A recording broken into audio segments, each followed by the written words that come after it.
Good day, good day. Welcome back. Thank you so much for tuning in to Homeschool Your Kids podcast. I am Jay, and today I have with me Nasia, and she's going to introduce herself. My name is Nasiyah Isra-Ul. I am a homeschool grad, class of 2020. I'm also a current homeschool coach and mentor, and I am the founder of Canary Academy Online, a nonprofit organization run primarily by youth and Gen Z students to be able to support homeschoolers from underrepresented and under-resourced communities.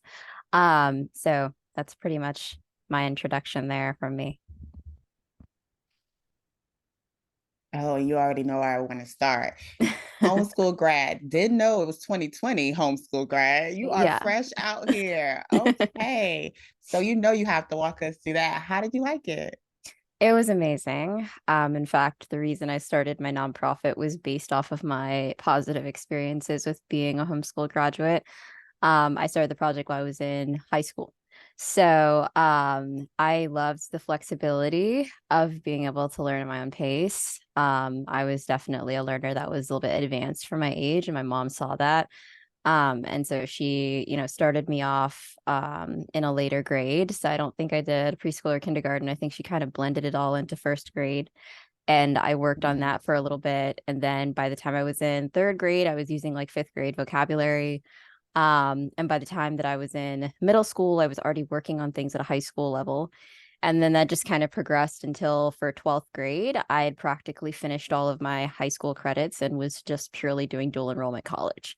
Um, so that was a really cool experience. I ended up graduating around the time I was 17, and I'd already completed up to almost my sophomore year of college. Really cool experience Oh, there. I got wow. to pursue my career at an early age. So I started teaching when I was 14 as a volunteer.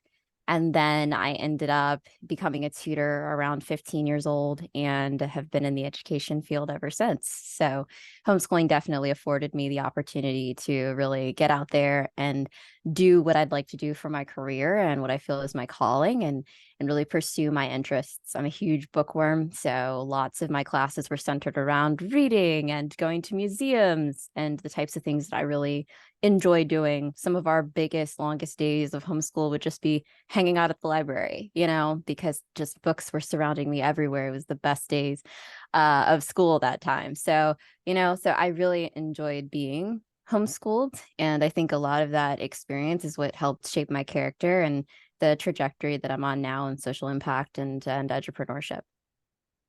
Oh, yes, yes, yes. Are you our only child? I actually have a younger brother. He's the inspiration for my nonprofit project. Okay. Okay. So it was just you two? Yes. Was this from you? Well, you say yes, your mom started you on first grade. So you never entered into public school. No, Do you feel like you missed anything? no, not at all. You did. No, I'm just No, no. My parents were public school educators, and my mom actually Oh, left teaching in public school to homeschool me full time. girl, the So, plot thickens. yeah. So she kind of just took all of her experiences in public education, and then the good things she used, the things she didn't like, she flipped on its head and completely did the opposite and created this really fun and engaging learning experience for me and my brother. Oh, that is so beautiful and so well put. So, you say you finished almost with your associate. Are you in school now or are you done? I'm actually in my final week of college. I'm on my final class. So I'm getting my bachelor's in Oh, interdisciplinary studies. Yeah, thank congratulations. you. Studying education and social sciences. I'm really focusing on like education policy, history, philosophy, those types of things. And then, of course, the study and practice of teaching and learning. And then I am pursuing grad school. I'm actually currently working on applications. So, Oh, nice. And you're just going to continue with education. yes, yes, focusing primarily on education policy and public administration. That's the field that I'm really excited to get into because then I can start advocating for a change on both a grassroots level and a policy level to make more homeschool friendly legislation and policy for families. So You're amazing. You you really are. Were you about 21? yes, I'm 21. Just turned 21 Oh a my. month ago. Oh goodness, girl. Happy birthday. Oh, are you a Libra? No. No? Oh, okay. You said a month ago, so I thought you were in the Libra field. Okay. Beautiful. You're amazing. That is so awesome that like you really appreciate the time that was put into doing different. Like y'all, Yes. you do understand like how different that that is, right? Yes, yes. In fact, when I was doing my degree, I had to go into public schools and do like field experiences and stuff. And some of And you my saw what you yeah, didn't miss. yeah, I did. And I saw how much change was needed. And that's what inspired me to really go, like, I'm not just helping homeschoolers, like the policies that I'm working to create is going to help create change for all forms of education. Because if we could just make every form of education a little bit more like homeschooling, then everyone would win.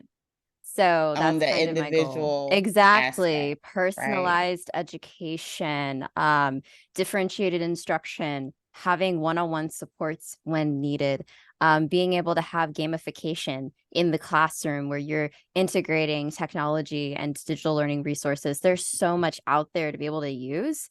And a lot of times, it's not really taught in the professional developments. It's not included in a lot of the resources the teachers are given. A lot of things are done at their own expense. So you don't Mhm. really have that space to be able to innovate as much. And I think being able to develop policies that will help all forms of education just be able to embrace innovation, embrace doing something different, embrace changing the status quo, then I think every student can succeed regardless of the educational model that they Yeah. use. I'm just I love this. I love this. You beautiful, beautiful. You are the younger generation. You are the future, and you are doing so much already with the nonprofit established. Tell us more about Canary Yes. Academy. Yes. So it started in 2017 as a high school project. I was in high school at the time, and my brother was just entering middle school. My mom had taken back on a full-time job, and she wanted to help, bring in income for the family because my dad was the only one working at the time. And she's like, okay, y'all are old enough. I can actually start, transitioning back into the workforce. And she still wanted to continue homeschooling us all the way through. So we kind of made an agreement as a family that we would all help each other out and kind of bear each other's burdens and things like that. And as time went along, I started to see that my brother was like a totally different learner than me. So the curriculum and the tools that my mom could use on me, where she could just give me a book and I would read the whole thing in an hour and then tell her everything I just read in that book. My brother was totally the opposite, where you give him a book and he will look at you like, "Are you serious?" Look at you for an hour. Exactly. You leave him and come back in an hour. He'd be on. He wouldn't even be doing. He would be building and extracting from the book to be able to like get up and walk and run. And he'd be. That's his type of style. Is more kinesthetic. So I realized the curriculum we were using. We went through like 6 different versions for his first few years of middle school, and none of them had fit his personality, his learning type, and that was with homeschool curriculum. So I was I was like, there gonna say, has was to your mom be. building her own, or what She were you all was, utilizing? Okay. we were mixing. So we were Okay. taking the curriculum as a base, and then we were matching it with what he should be learning for his grade. And then we were combining that with like the resources my mom had, being an educator that she'd used with me. But oftentimes it just wasn't as engaging in movement and creativity as my brother enjoyed. So he would often find other things to do. So he would get his work done, but he would do it in a different way. And it didn't always use the book. So you'd be like, I thought we were supposed to be on chapter 5. And I'd be like, yeah, I still learned the same information, but I kind of didn't do, I didn't do the book. I used another resource. I went and found my own or Nice. something like that. So I started to see Mhm. like he was really innovative in his learning style, but the curriculum we were using wasn't really helping him embrace that.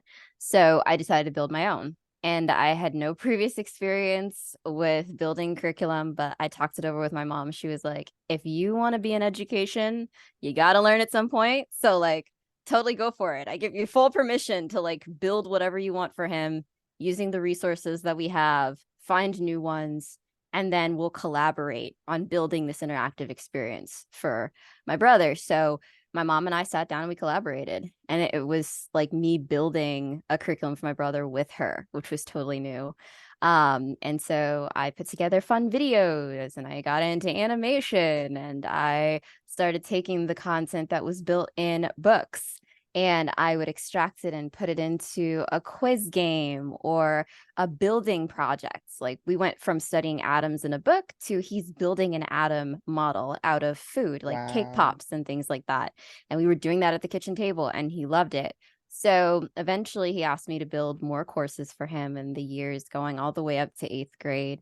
And my mom was like, you got this. So I'm going to start letting you have a little bit more free reign in this. And it started to be fun for me. Then my friends started hearing about it and my friends' parents, and they were like, can you build a class for my student?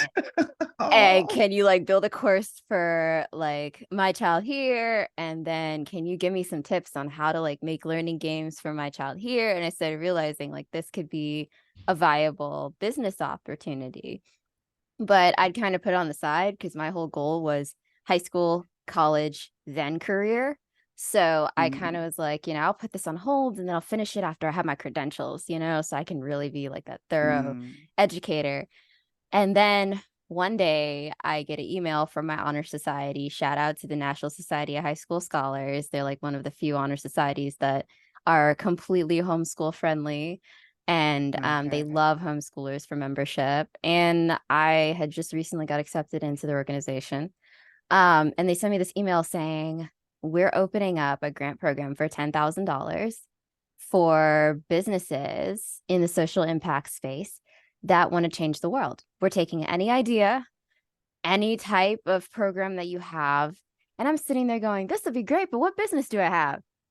I had no idea, that Whole it was going to time. be the whole time it was like sitting right in front of me.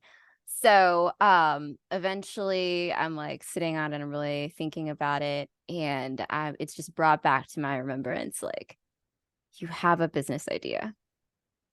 The homeschool curriculum thing that you've Not been even just an doing. idea, you have a Exactly. business. Exactly. So I ended up applying. I made this really really funny commercial. I like tried to do my own like little sales commercial and like take people through my curriculum and everything. I look back on it now and going, I have so much grown from there. But Wow. I made like this little commercial. It was my first business plan that I ever made. I like looked it up on WikiHow. I had no idea how to do a business plan. Put one together, started developing like mission vision, all that. And then I went through the application and just wrote from my heart what was the inspiration, what I wanted. And my whole purpose was our family had access to resources because we knew about them and we went out and were able to know the places to look. Not every homeschooler has the informational resources available to them or the financial resources available to them to be able to do that. So, though we had a budget, and it was a very small budget for homeschooling, and we knew like we can't go over this threshold, we knew that there were free resources out there we could use. And we were leveraging technology and things like that. That is something that is lacking online because the market is so saturated. You can Mm, spend hours online looking for a curriculum, not knowing that there is a bunch of free resources out there that may be targeted towards public schools, but can be adapted to homeschooling or is made for yes. homeschoolers. And that was my premise at that point, was to bring together a resource hub that would create customizable curriculum for students based off of what my brother needed and kind of using that as the basis. And I'd helped a few other students pass then. So I ended up being selected. I think it was like 200 applications and I was the top 40. And Mm. then you had to go compete in a 3-level elimination rounds in live competition via Zoom. Oh, And this wow. was 2020. So I'm fresh out of high school. It's the end of the year. I just turned 18 and I start pitching for the first time in my life, like I'm on Shark Tank. Uh-huh. Um, So I'm in front of this panel of judges, and it's very tense because like you've got serious money for your future writing on what you say, what you don't say, and your slides that you create.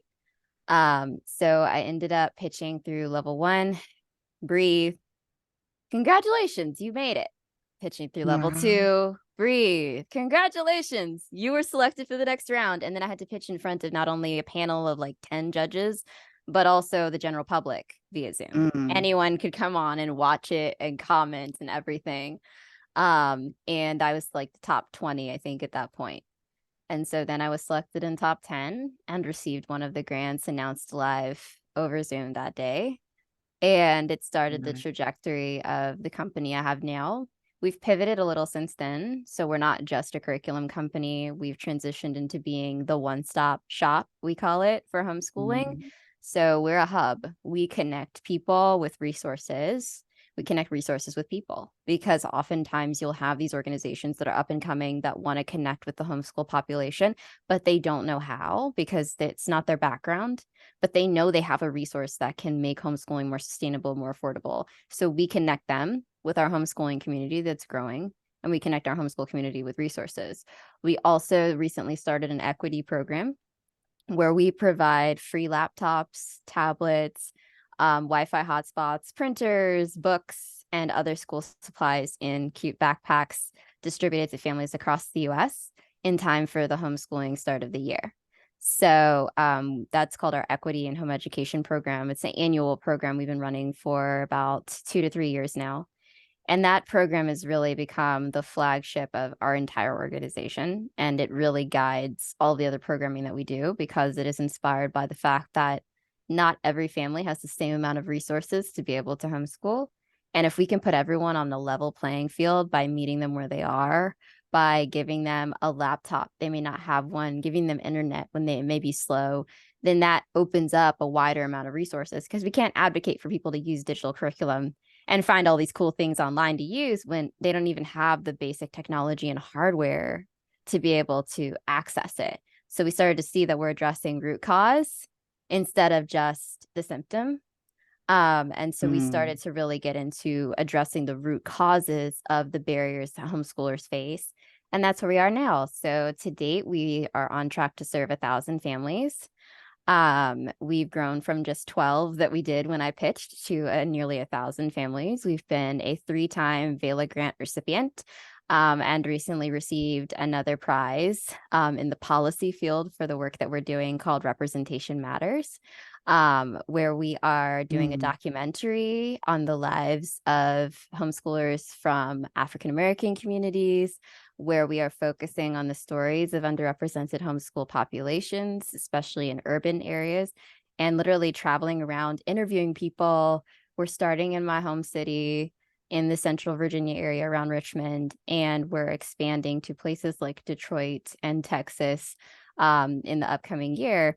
And we're really starting to move into the advocacy sphere of homeschooling in addition to the educational sphere. So that's pretty much a summary of my organization. We have over like 30 volunteers on a basis. We have a fellowship program for young educators, so they can actually come on and teach our kids, because we do host live classes. So we now train future educators to come on and learn from the unconventional learning space. And we're hosting our first conference in January. So big progress for going on Nice. 3 years of operation officially as a Oh, 501. amazing. You're a whole inspiration out here, girl. Like you are a whole like, I'm like, oh yes. Like taking notes. Okay. Like you're you are. Oh my gosh. Such a breath of fresh air. So like I love having conversation with the younger generation and seeing like, okay, like the media glorifies like all that's wrong all the Mm-hmm. time. Like that's their hyper focus of what's wrong with the world and society and how everything is just on the downtrodden, like everything's going down. And then you have refreshing conversations like this that lets you know, like, nah, nah, don't get distracted by that noise. Like, nah, there's some beautiful, great Exactly. monumental, revolutionary things that are taking place, and our youth are definitely leading the way, and I love it. I love it. Thank you. Y'all are Yeah. amazing. It's beautiful. And, I'm passing that on. So Yeah. now I've got mentees that I train in the social impact space and really passing down that knowledge of here's what I did just a couple years ago. You can do Yes. it too. And here are the strategies to help you grow. And I really enjoy doing that. Especially being an educator where you get joy in seeing students succeed and excel. And now you're able to see other homeschoolers like yourself that you're building community with, that you're training to be educators, that you're showing how to build their own businesses. And it was really beautiful. And you start to see the impact. I recently had a gala for appreciation of all of our staff members and volunteers. And I was honoring them with trophies and awards. Little did I know they had something planned for me. Oh, So before I left the stage to end off the award ceremony, they say, "Oh, no, no, come back up." And can't forget everyone in the yourself. team starts giving me awards and prizes, and they each do like a 1 minute speech about how I've impacted their lives. And Oh, it like brought me to tears. Like it was I'm so powerful sure. because sometimes you just do things because it's just who you are to give and to serve and you really enjoy it. It's not something that you find as a chore or like, oh, I got to go help somebody. It's something you really enjoy doing. And now you start to see like it's really creating the impact. Like you start to see the Yes. individual lives that have been deeply touched and moved by what you're doing. And I think that's like the biggest part that I absolutely love about being in this space and being a social entrepreneur, being an education entrepreneur is just the impact you create on the regular basis that you may not see first off, but is there, and continuing to change other lives as the impact expands. Yes, and you do understand how powerful your voice is at a young age because you are more relatable as far as the youth goes. Hearing something coming from a 40-year-old's mouth or a 50-year-old's mouth is way less impactful than hearing and seeing this thriving 21-year-old telling you of her success and how she's gotten to where she's gotten so quickly. And that's very powerful. You're very powerful, a very powerful being. And I'm very, very grateful and appreciative for all that you're doing because you're doing a lot. Don't ever don't ever talk small on yourself. You're doing big, big things. Um, and I love it for you. I love it for all that are coming across your path. I really love it. So your brother is still homeschooling. He just graduated this Oh, year. he just finished? Okay, because Yes, he graduated a I year was trying to, early. oh, nice. Okay, so what is he into? He is taking a gap year right now, but he's into filmmaking and animation and design. So he actually volunteers at my nonprofit as the co-director of community engagement and creativity. So he's really involved in the organization still. Oh, He and his friends, yeah, they do most of the design work. Our logo is him, everything that we have has pretty much been designed by his hands. oh, And he really so enjoys having that awesome. like hands-on experience. So yeah, he's really into design, creativity, animation, filmmaking, and he wants to start his own film company. So I'm pretty excited for that. That's what he's doing now. So I'm kind of like his business advisor, as he's going about Nice. the process and growing from there. Awesome. Were you all in a co-op when y'all were homeschooling? Like, were y'all in, like, how was, that socialization that everyone talks Mm-hmm. about? What did you all do? Yeah, we were part of a pretty close-knit religious community, still are. So most of the kids that we knew were homeschooled as well. And so we would go out on field trips together. We would meet up, we would go out, even if it was just like shopping together to kind of get that experience with how to use money, how to talk to a cashier, how to interact with people on a day-to-day basis. Those different social aspects that you kind of take for granted or were things that were instilled, at a very young age. So primarily we hung out with all of our friends in the community. We went on different field trips to historical sites. It's one of my favorites, museums. We had a photo club. So for the years of high school, we went out and did photography together. We learned how to really use like the focal points and all those different things that you really enjoy about photography.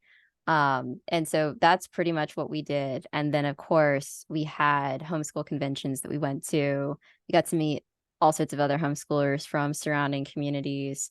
And then our mom and dad would take us places, even to their places of work. Like when my mom was working full time, we would go there.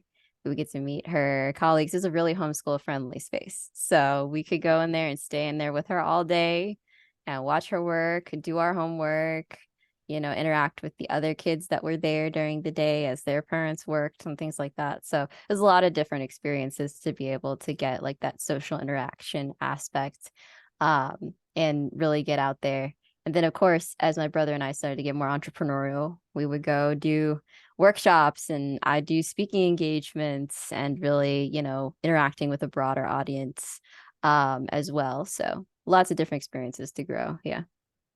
Beautiful. Is there anything that you feel you missed out on? No, not at all. I think my mom knew that I needed time to be able to grow into every aspect of myself. So she gave me that space and she never Mhm. wanted to push me too hard to go out too soon.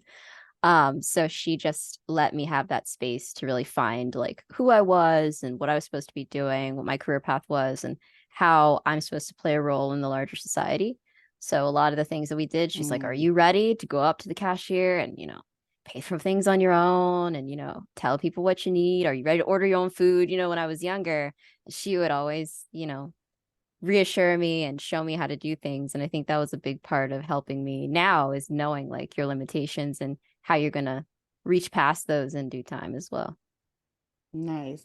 And so with your instruction, how involved were you with, because I mean, you were building curriculum at what, 15, 16 years old. So as far as your curriculum goes, your instruction goes, were you also building your own or was Yes. it still under your mom's guidance? Yes. After I reached middle school, my mom let me kind of take the reins. So she would tell me, okay, what time do you want to get up? What time you can get all your work done by? And I would just have to report to her at the end of every day what I got accomplished, what my goals were. And that really helped me at an early age understand time management, understand goal setting, understand, taking responsibility for your own actions and what you were able to get accomplished in a day, and planning. So, yeah, from middle school on, I was really taking the reins of choosing what books I read, what curriculum I used, what courses I took online. The choice to dual enroll was totally mine. My parents were like, if you want to take dual enrollment, that's up to you. You don't have to. We're not forcing you to do anything. And I was like, no, this is what I want to do. I want to, get some experience in the education field from college in high school. And that's what I did. So everything that I did middle school on was pretty much self-driven, and my parents were there to support me and let me know, I don't think you need to be taking, this class. It might be a little too much, or you might want to consider adding this on. And we would collaborate in that process, which I really enjoyed. Gotcha, gotcha. Was there was there ever a time where I don't know. I think I lost that question. Look, I think I lost that question, but because there's a lot going on in my background, I don't know if y'all hear it or not. There it is. Kids are definitely up and out and about and moving and everything else. But goodness. So the transcript process, with building your transcript for college, Mm-hmm. what did that look like? Yes. So for that, it was again a collaborative process. My mom and I sat down together and said, what do we need to graduate? What are the credits that you want to gain by the end of the high school experience? And what classes do you want to take? What interests you? And the fun thing was that the electives were things that I did anyway and that I loved to do, that I just got to Mm, do more in depth. So, for example, my cooking elective wasn't just me sitting in front of a computer screen, taking a culinary arts class. It was me actually making foods. During school hours, I would watch cooking shows during that elective time period. and I would replicate the dish, or I would be researching recipes and getting books from the library on multicultural cooking from around the world, and I would recreate it. It got to the point where I made a dish from almost every continent on the on the planet, and multiple dishes from each place, multiple countries, and I would mark it off. And my parents would sit down and they would grade me based off of how good the food was, and that would be my letter grade. So my letter grade was based on whether I replicated the taste, because they're like really into multicultural foods. So they will tell you in a minute, no, this does not taste like the Jamaican food that I got 2 weeks ago from this restaurant. So they will tell you. So I had to get it as close as I could to the original, and that would determine my grade. Most of the time I got an A, because I love to cook and I love replicating dishes, creating my own dishes. So it's fun. So that was the type of stuff that I did. You know, my educational elective was actually going into a daycare cooperative and teaching other kids as a teacher's assistant. You know, really going in there and planning lessons. I was going to say, how early did you know that education was what you wanted to get into? Because you say you were tutoring at 14. Yes. So how early on? It was 14. Like, 14? Yep, it was 14. Yeah, I had been teaching to my stuffed animals since I was like 7. And then I was like, you know what? My dad's a historian. I want to be a historian. So I don't want to deal with kids. That's what I said when I was younger. I was like, I don't want to deal with kids. I'm just going to work with the college students. So I'm going to work towards being a historian. I'm going to be a professor. And then I started really, you know, considering the career trajectory. And since I'm religious, I prayed about it a lot as well. And a lot of the things that I did, you know, I really reflected and I realized my calling was in education. And when I realized that calling, it just spoke so deeply to my heart. You know, it was unlike anything else that I just said I wanted to do before. And I had made this whole list and plan of I'm going to do this, then I'm going to be doing this, then I'm going to get this degree, and all that just went out the window. And I was like, I am going to be an educator. And I really loved it. I got in that classroom when I was 14, started tutoring students who struggled with certain topics. They were in like K2, and I loved it. Seeing their faces light up when I walked in the room, you know, it's Miss Nasiyah. You know, I was really excited about that, and seeing how you can impact their lives, right? And I started to see the lesson planning was fun. I got involved in decorating the classroom, like the fun stuff. And the kids loved it. I loved it. And that was the first experience I had in education. And then from there, I went to building my brother's curriculum and tutoring others in my spare time, and then built the education program that I'm currently still working at now. So it was quite a journey. But yeah, it was around 14 when I really started to see like my calling is in the field of education. And I was going to say, you realize you've been an educator since 14, right? So you've been an educator for like the last 7 years already. You're 7 years in the game right now. Yes, that's what wild. I like to tell people. I tell people that and their mouth drops, because as it should. Because I'll tell people that I was at a academy like training for education policy last month, and everybody there was like older than me. And of course. I'm going and I'm like, oh yeah, I know this because I used to tutor for this and this charter school through this program. And a couple years ago, I went back and, you know, did this at this school. And they're like, how old are you? Like everybody was perplexed. Like 16 years old. So what did you do that when you were 7?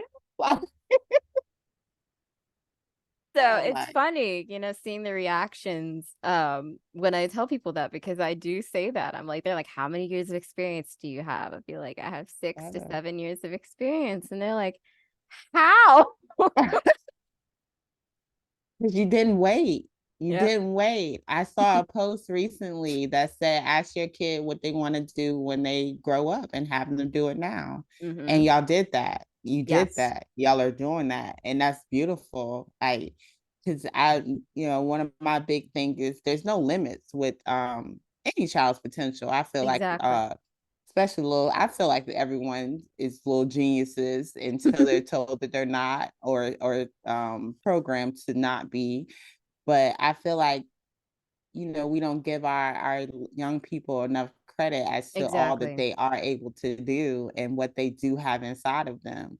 Like you realize issues early on and like, hey, no, I want to do this. Like even with you observing your brother and saying, you know what, he learns different than me, and that's fine. Let me build something, and let me create something that's going to fulfill him in his learning Exactly. journey, that's going to make him happy and like, and feel good about learning, as opposed to how you were able to do it with just the books and sitting down and reading and writing.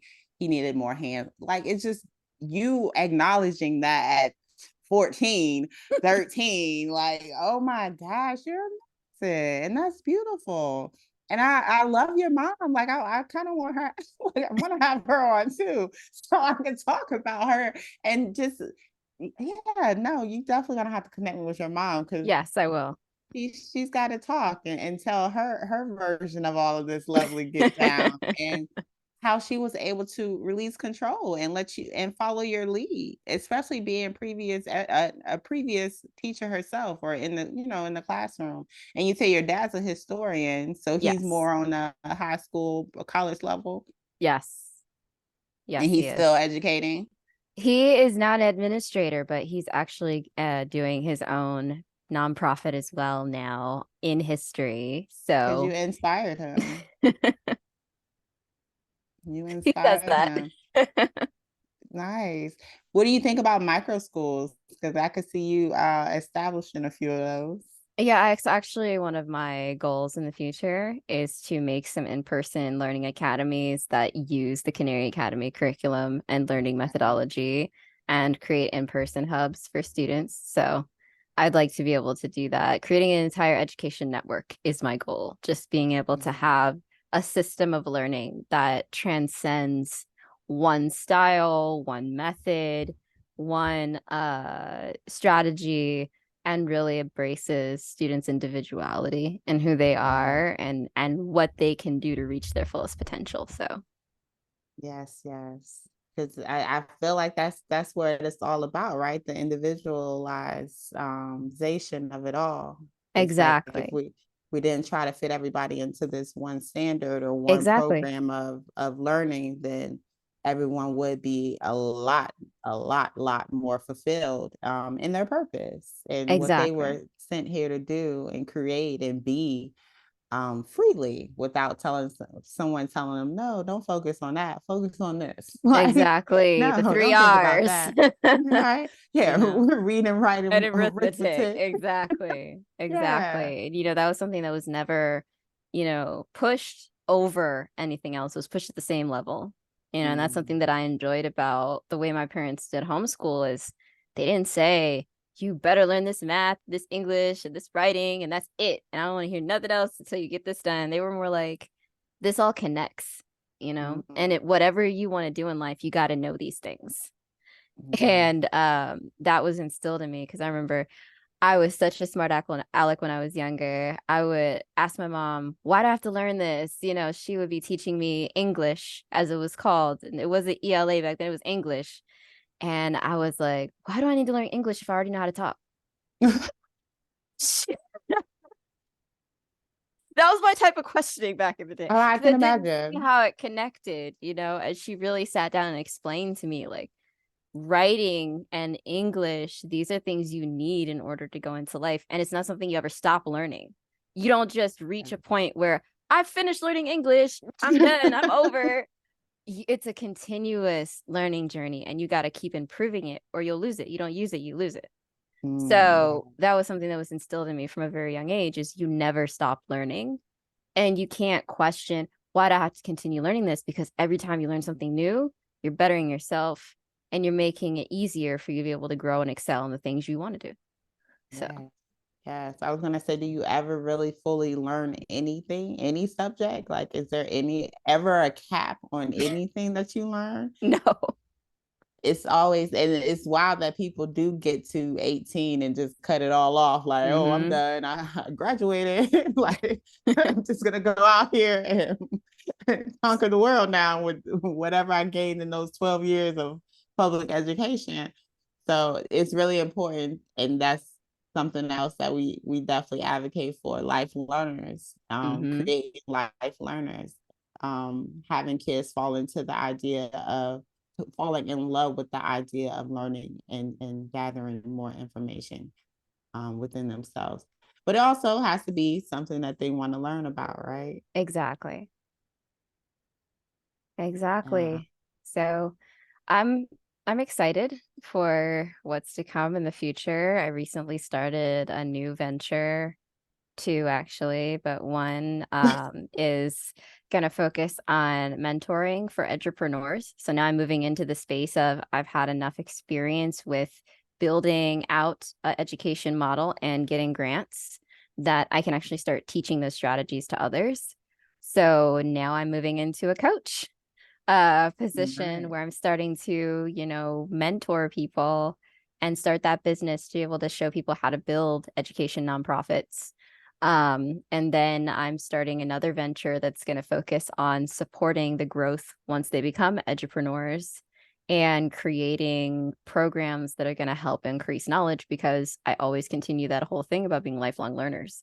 So, two new ventures in the works. I'm currently in working in education research and policy. I'm getting into that field currently. And as I said, we've got a big project we're working on for Canary Academy that's research wise, that's going to be including a documentary. And we're planning on sending that to film screenings and doing like talks on it and things like that, to really be able to share and elevate stories of homeschoolers from underrepresented communities, because I know that that's an important part. Is I would have loved to grow up seeing other homeschoolers who looked like me on the Mm-hmm. media, on TV, in storybooks. That would have been great.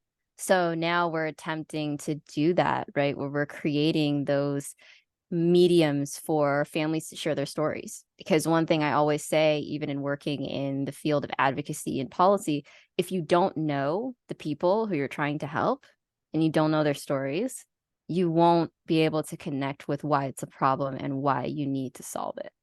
So building that connection between policymakers, between legislators, between advocates, and even larger organizations with this individual stories and narratives of families is very important. So that's what we're currently working on for our organization, is moving into that advocacy and elevating voices. So yeah, I'm really excited. That's exciting. You should definitely be very, very exciting. I I love it.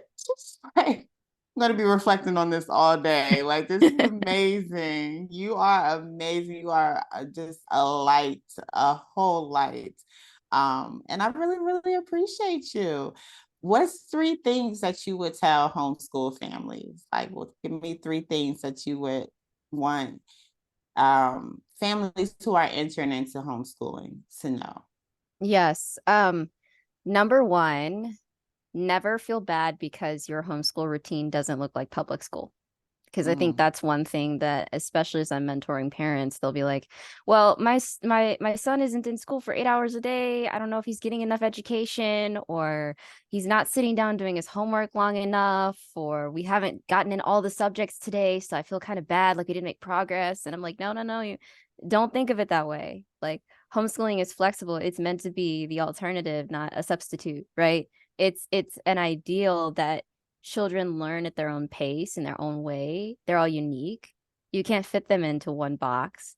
So instead of trying to make your homeschooling look like public school, make your homeschooling a reflection of you, because that's the most important thing that you can do in the well-being of your students and of the academic success of your child, is making it reflect who you are.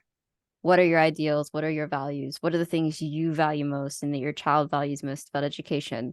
And how can you embed that into your everyday routine? You may just focus on science one day because you see that your student is struggling in the sciences. But then the next day, you do all five subjects.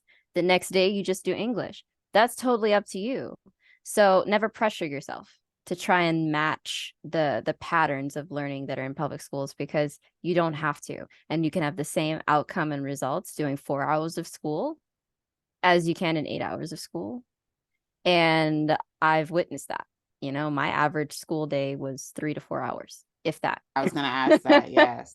Okay. So, second piece of advice, don't pressure yourself to meet other people's expectations. The only expectations you should be meeting is yours. And setting those at the beginning of the year is crucial for the outcome of the rest of the year. Every time that my mom and I would sit down and collaborate on what I was going to learn, we would develop goals. What do we want to accomplish this year? Why do we want to accomplish it? And how are we going to get it done? What commitments on both of our ends are we going to put in to make sure that this gets done? So I think that's a crucial component of homeschooling, is the collaborative process, the process of building community, of building those milestones, those stepping stones to say, what do I want the future to be? And how can I get there? How can I achieve it? So never put too much pressure on yourself to try and just prove to other people that you're being successful, because the true determining of your success is you and the academic outcomes of your students. The third piece of advice is breathe. Yes. Because if you do not take breaks, you do not take time to reflect and evaluate your success, journal sometimes, read motivational quotes, really center yourself on, why am I doing what I'm doing? Because the purpose of homeschooling is for you and for your students. So all the outside noise that is telling you to rush and you're behind and you don't have enough rigor and you don't look like a classroom and you don't have enough posters on the wall, like those things don't matter. What matters is how you feel at the end of the day, and your child excelling and telling you, Mom, I love the word learning. Because oftentimes you'll hear students, you say it's time to learn, they'll cringe. Ooh, right. Learning, right? Yeah. No. They should not cringe when they hear the word learning. Learning is fun. Learning is lifelong. Learning is something that you will always be able to continuously pursue. It doesn't end. It's not a dead end road. It just continues to infinity, right? So breathe. Take some time to breathe, center yourself, and focus, because the most important part of homeschooling is the outcomes that you create. Yeah. So those are my top 3. I love beautiful top 3. And this is from a homeschool grad, from the rooter to the tutor. She was there from from out the womb on up. Like her mom had her there, and look at it, look at the end result. And I love it. I do. It's beautiful. It really is. But we were in the library yesterday, and there was a group of kids that were, I guess, doing like after school. And I was just like looking at them, because you were just talking about the breathing aspect and just the wanting learning to be an enjoyment. And I'm just looking at all those kids over there. They were not having fun. And I'm just like, yo, they just got out of school and they sat at that table the whole time we were there for over 2 hours. And I was just like, oh my gosh, like that's a lot. Because the lady who was tutoring or mentor, I don't know what she was doing, but she was fussing. I could tell you that. And I'm just like, they're not having fun. Like that's all I kept on thinking to myself. Like, yo, they cannot be having fun over there. And like if you saw them, you clearly saw on their faces indicated that they were definitely not having fun. But that creating life learners is really important. It really is. And stepping outside the box and showing kids that there's many ways to learn and to take in information, as opposed to just sitting at a table and reading a book. It's really important. So I'm so grateful for you. So grateful for all that you're doing. You are a big deal, ma'am. A big deal. And I appreciate you. And I'm Thank you glad so that much. we have crossed. This lovely young soul will be a speaker at the Philadelphia Homeschool Expo, and she will be a speaker at the Virginia Homeschool Expo.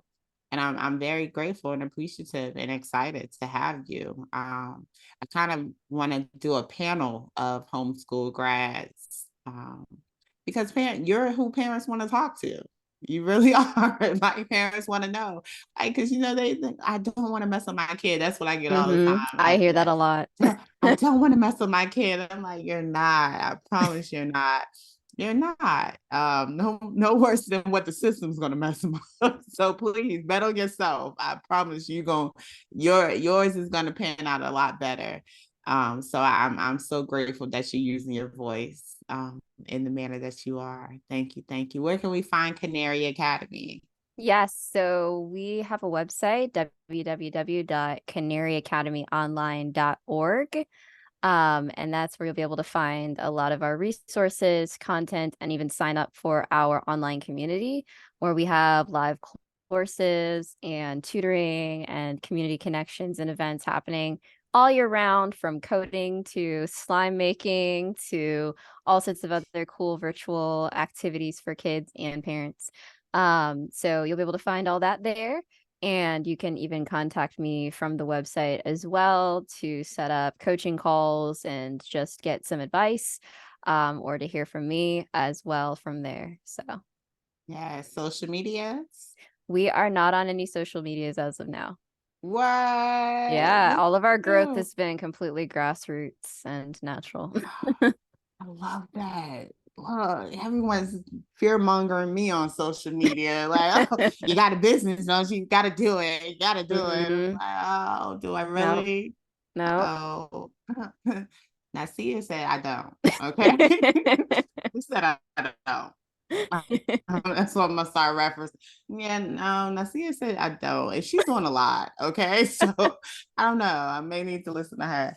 But yes, no, I appreciate you. Really, really do. I can't say it enough because I really like these type of conversations mean a lot to me. A whole lot. Um, you're awesome. You're awesome. And this is just the beginning for you. Like, truth be told, like you're not near a prime or anything. You're at the beginning and you're 7 years in and you're beautiful. You're really beautiful. True inspiration. And I appreciate you Thank you. so much. But yeah, so homeschooling families, you've heard it from a homeschool grad. Like, breathe, take it easy. Don't try to implicate or imitate uh, public school. That's not what we're here for. Trust the process. Trust your family. Talk to each other. Keep loving on each other. Keep growing from there. But ultimately, keep growing lifelong learners that love the idea of learning more. That's our goal and our objective, because there are no limits to any of this. And Nasiyah has definitely showed us that, and I appreciate her for that. In the meantime, in between time, make sure y'all continue to homeschool your kids. Thank you.